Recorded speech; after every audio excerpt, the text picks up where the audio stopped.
In 1861, the first shots of the American Civil War pierced the night outside Fort Sumter in Charleston, South Carolina.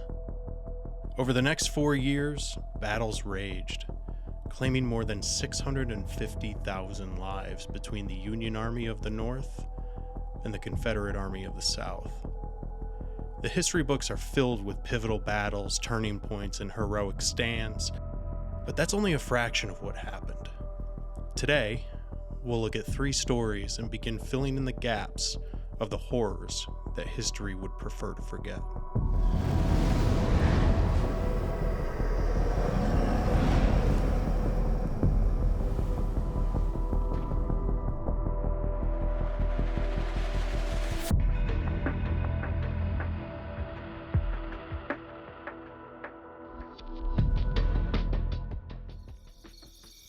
It's the early hours of May 7, 1864, somewhere in the woods near Locust Grove, Virginia.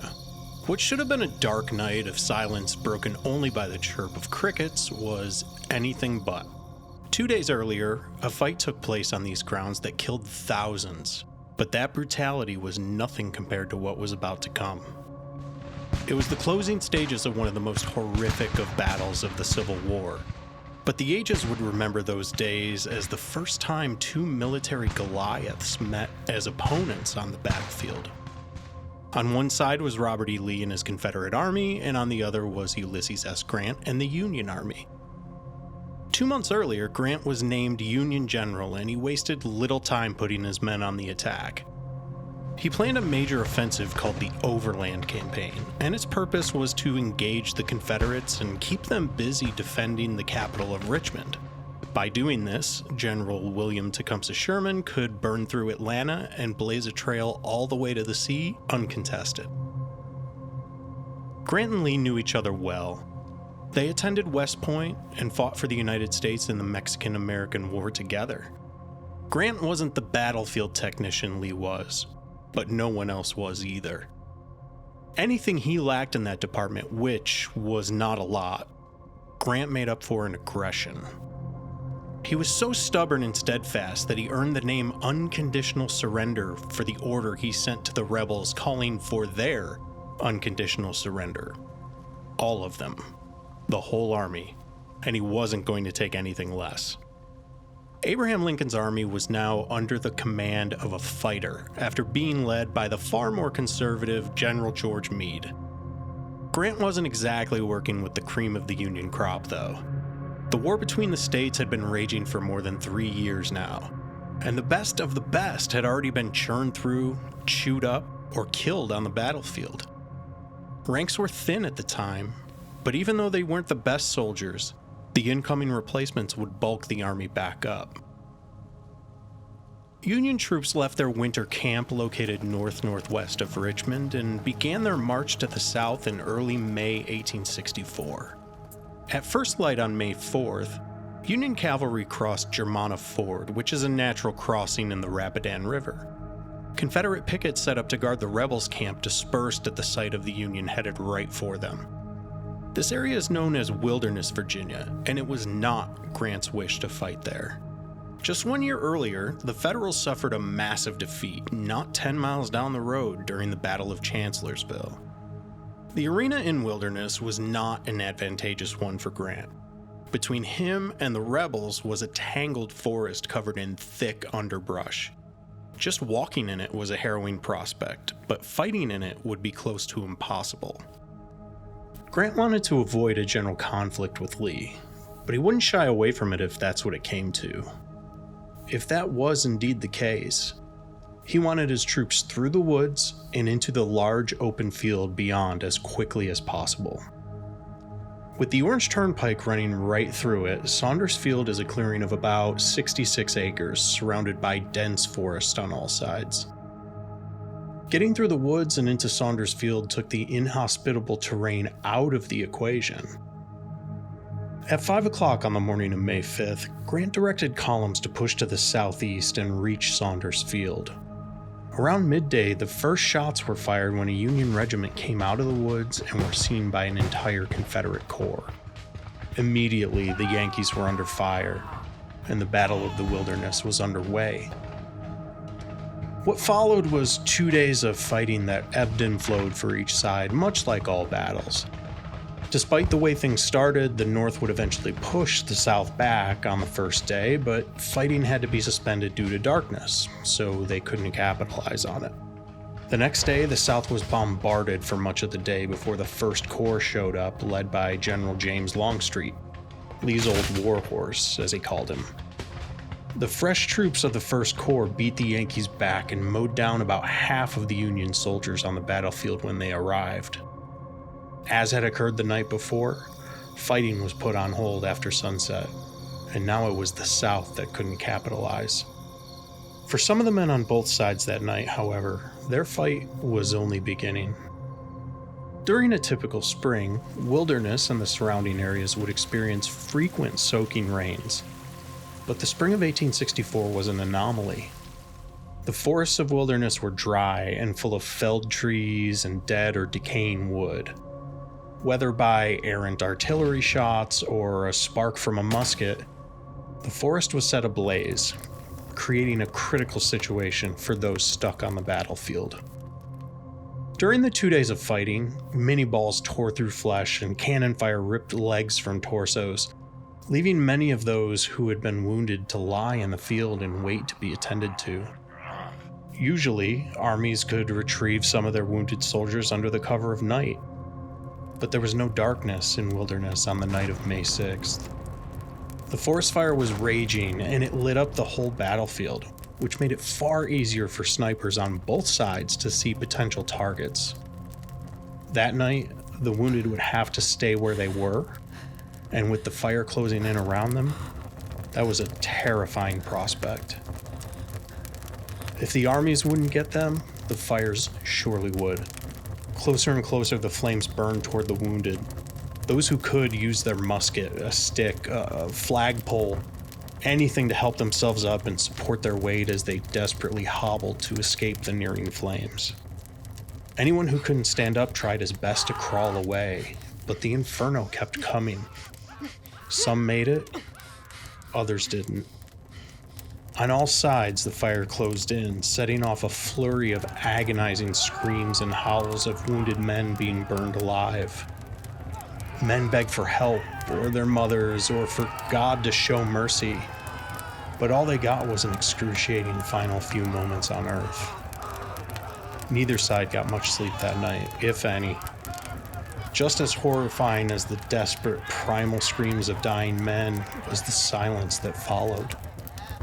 All night, pockets of wounded men had announced when their time was running out, only to yield to the sound of crackling fire in the quiet nighttime. As the sun rose, both sides prepared for another fight, but neither side initiated battle that day. Not only were they exhausted from a sleepless night, they were extremely traumatized by what they heard, saw, and smelled. Battlefield surgeon Horace Potter reflected on what he witnessed that night and wrote in his journal that all circumstances seemed to combine to make the scene one of unutterable horror. At times the wind howled before the treetops, mingling its moans with the groans of the dying, and heavy branches were cut off by the fire of artillery and fell crashing upon the heads of men, adding a new terror to battle. Forest fires raged, ammunition trains exploded, the dead were roasted in the conflagration. The wounded, roused by its hot breath, dragged themselves along with their torn and mangled limbs in the mad energy of despair to escape the ravages of the flames.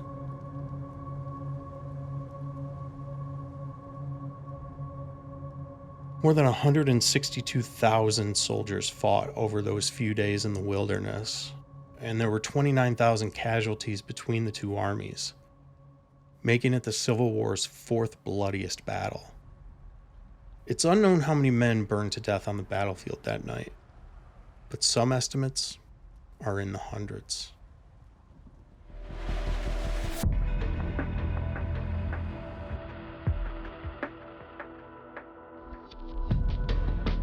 One of the disturbing facts about the Civil War you won't find in history books is that it was quite common for the wounded to remain on the battlefield, sometimes for days.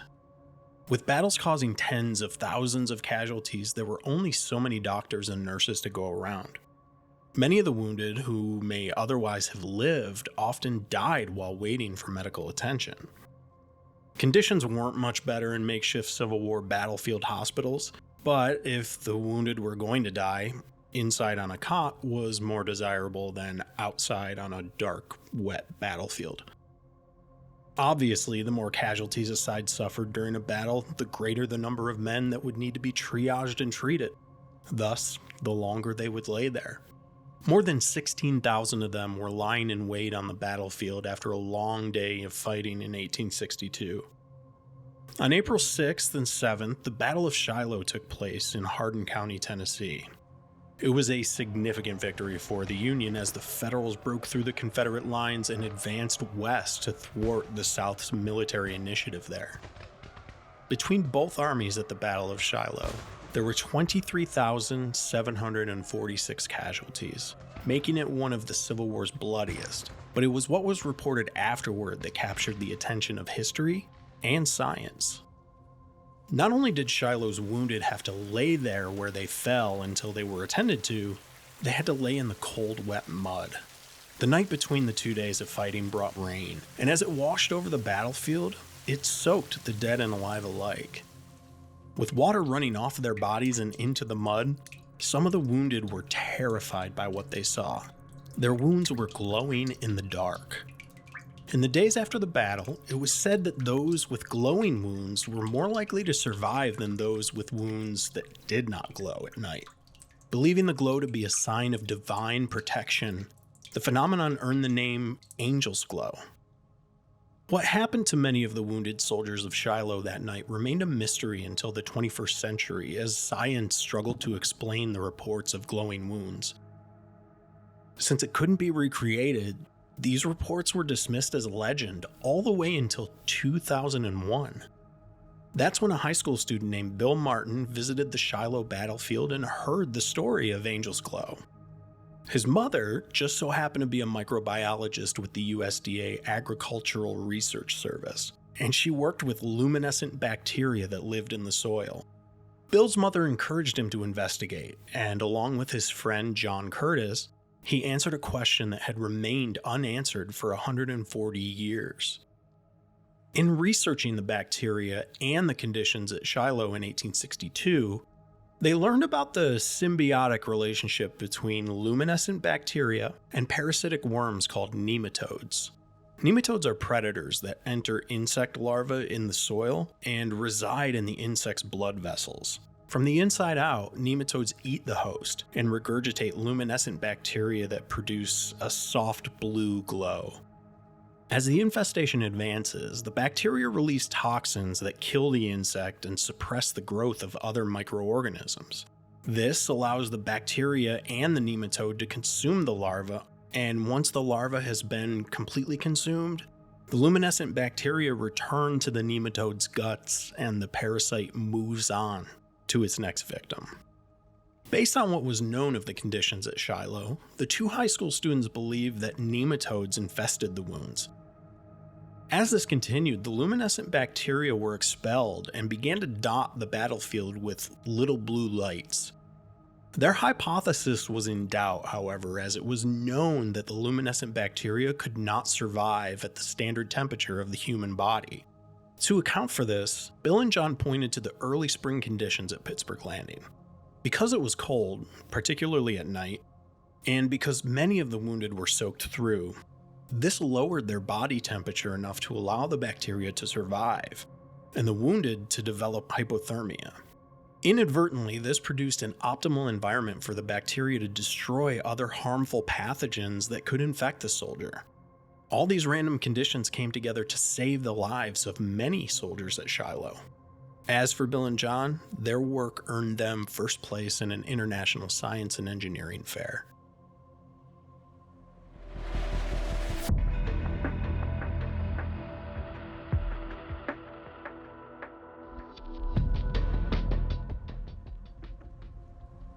On both sides of the Civil War, there were stories of veterans who had fought in and survived through dozens of battles.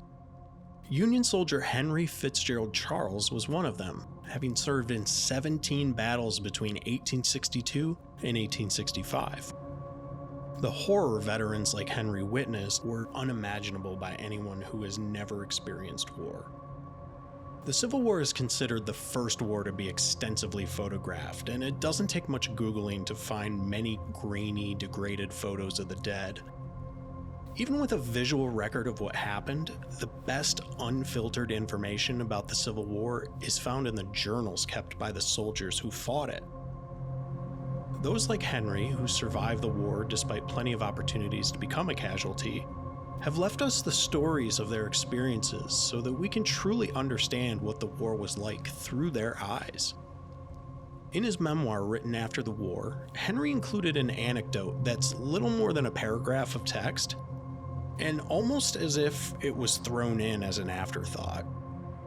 The story it tells, however, might be one of the most upsetting from the entire war.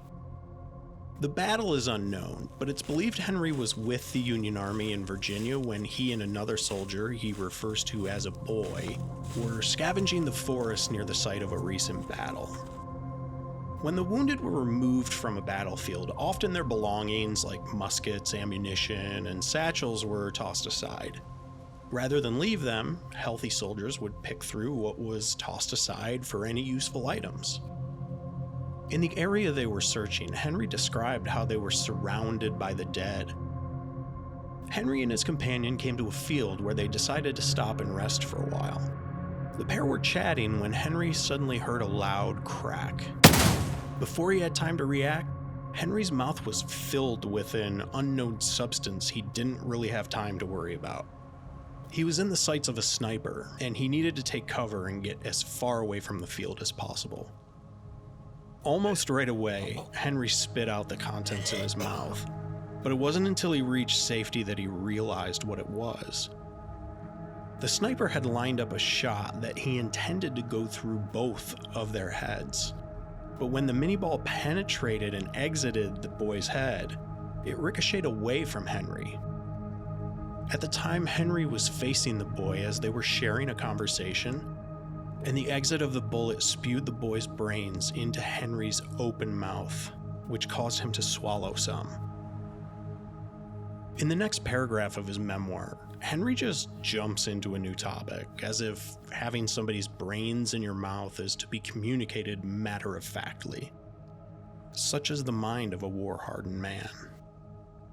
Henry lived until 1916 and passed away at age 72. If you made it this far, I cannot thank you enough.